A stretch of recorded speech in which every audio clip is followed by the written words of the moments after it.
Selamat datang di pembahasan mendalam kita kali ini. Kita akan mengupas sebuah kondisi yang sering disebut sebagai pembunuh senyap dalam dunia kardiovaskuler, yaitu emboli paru. Fokus kita adalah melacak jejak sebuah gumpalan darah dari awal pembentukannya yang mungkin tersembunyi hingga bagaimana ia bisa memicu rentetan kejadian seperti efek domino yang akhirnya berujung pada kegagalan jantung dan paru-paru yang fatal.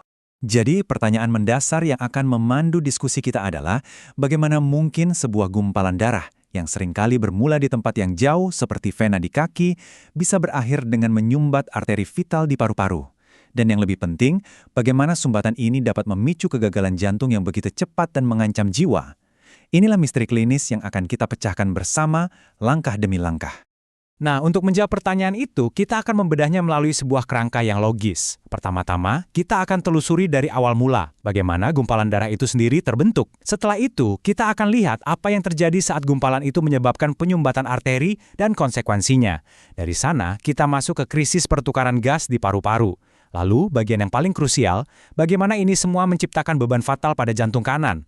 Dan terakhir, kita akan menghubungkan semuanya ke manifestasi klinis yang terlihat pada pasien.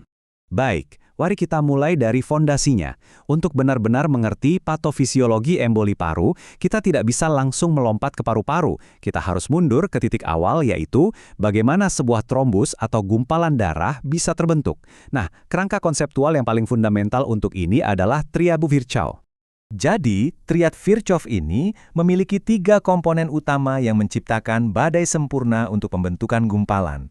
Komponen pertama adalah stasis vena, yang artinya aliran darah melambat. Ini sering kita lihat pada pasien yang harus berbaring lama. Komponen kedua adalah cedera endotel, yaitu adanya kerusakan pada dinding bagian dalam pembuluh darah. Dan yang ketiga adalah kondisi hiperkoagulabilitas, di mana darah itu sendiri punya kecenderungan lebih tinggi untuk membeku. Penting untuk kita ingat, ketiga pilar ini bukan sekadar konsep teoritis, tapi dasar dari tindakan preventif yang sangat praktis. Oke, sekarang bayangkan, sebuah fragmen dari trombus yang sudah terbentuk itu terlepas. Saat itulah namanya berubah menjadi embolus. Embolus ini kemudian ikut dalam perjalanan di aliran darah vena, melewati sisi kanan jantung, dan akhirnya tiba di arteri pulmonalis di mana diameternya menyempit. Disinilah ia tersangkut. Namun, dampak yang ditimbulkannya jauh lebih kompleks daripada sekedar sumbatan pipa biasa. Nah, disinilah letak masalahnya yang sesungguhnya. Emboli paru ini bukan sekedar masalah penyumbatan mekanis, ia bekerja lewat 2 jalur. Tentu, ada hambatan mekanis embolus itu sendiri secara fisik menutup aliran darah. Tapi, ada mekanisme kedua yang seringkali jauh lebih merusak, yaitu vasokonstriksi reaktif. Jadi, platelet yang berkumpul di sekitar embolus akan melepaskan mediator kimiawi, terutama serotonin dan tromboksan A2, yang memicu penyempitan pembuluh darah di seluruh area paru. Artinya, masalahnya menjadi jauh lebih besar dari ukuran fisik si embolus. Efek domino berlanjut.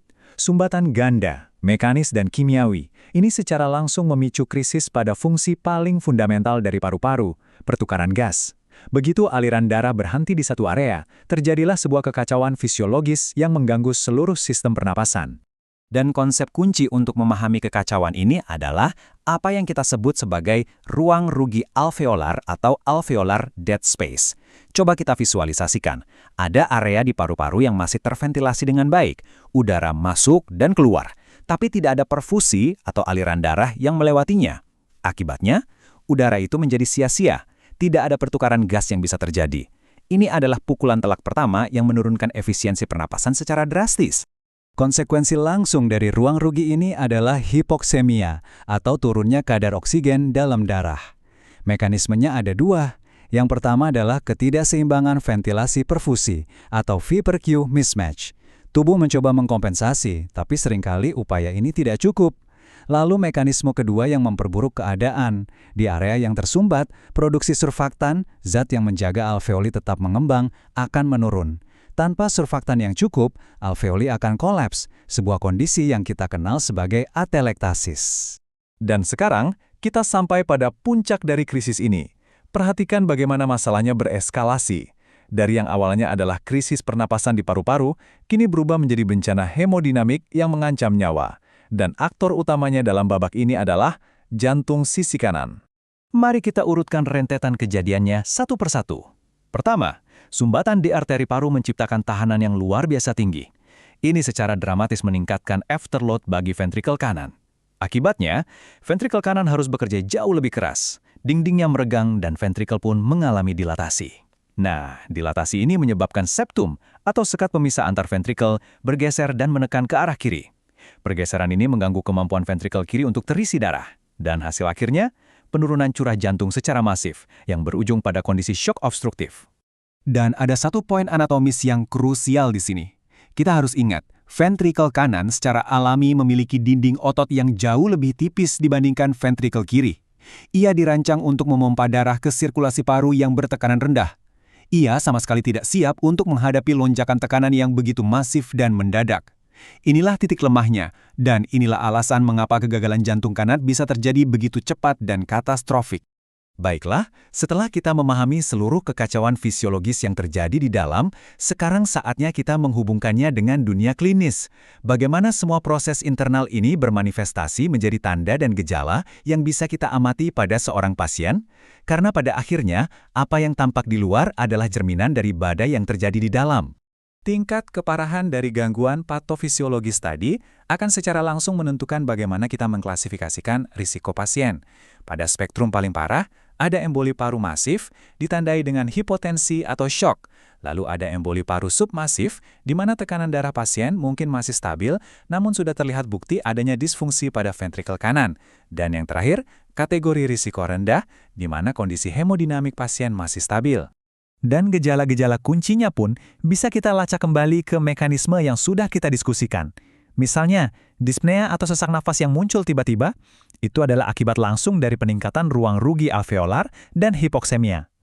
Lalu nyeri dada pleuritik yang tajam, itu seringkali terjadi karena peradangan pada pleura akibat infak paru. Dan takikardia, itu adalah respons kompensasi dari jantung yang berusaha mempertahankan curah jantung yang mulai menurun. Jadi, sebagai rangkuman dari seluruh proses yang kompleks ini, kita bisa menyederhanakan esensi dari emboli paru menjadi satu konsep utama, sebuah gangguan ganda. Dan kutipan ini merangkumnya dengan sangat elegan. Patofisiologi emboli paru, pada intinya, adalah sebuah gangguan ganda yang melibatkan kegagalan pompa, yaitu jantung kanan, dan pada saat yang sama, kegagalan pertukaran gas di paru-paru. Bukan salah satu, tapi keduanya gagal secara simultan. Inilah yang membuatnya menjadi kondisi yang begitu berbahaya. Oleh karena itu, pemahaman yang mendalam terhadap seluruh mekanisme ini, dari hulu di triad Virchow hingga ke hilir di kegagalan ventrikel kanan, bukanlah sekedar hafalan akademis. Ini adalah fondasi absolut yang kita butuhkan untuk bisa melakukan pencegahan yang efektif, diagnosis yang cepat, dan tentu saja manajemen yang tepat dalam sebuah situasi kegawat daruratan medis. Semoga pemaparan sistematis ini memberikan kejelasan dan bermanfaat bagi Anda. Apabila Anda merasa pembahasan seperti ini penting, kami mengundang Anda untuk mendukung kanal Ruang Dosen dengan cara subscribe.